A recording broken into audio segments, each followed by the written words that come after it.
İki jırı var ya, buna Sarman'la oynadık.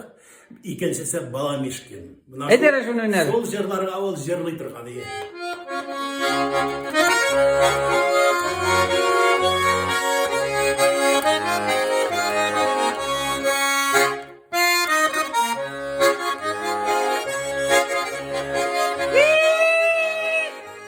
Rekmadır gibi de.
Oy, Mike Madır, düzelmedim, fırık alığa koydu.